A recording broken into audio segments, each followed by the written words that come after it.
Exceptions in Java. Exceptions in Java are runtime errors that can occur when a program is running. There are two types of exceptions: checked and unchecked exceptions.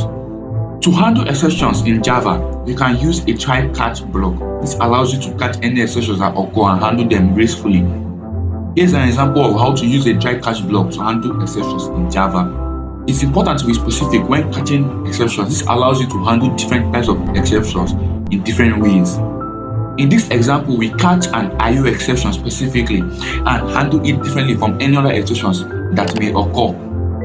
Logging your exceptions is important. This allows you to keep track of what went wrong and when, making it easier to debug your code. Here's an example of how to log an exception in Java using a logging framework.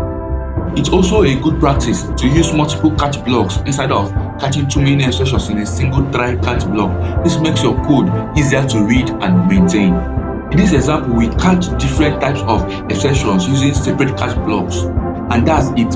You now know the basics of effective exception handling in Java. Thanks for watching.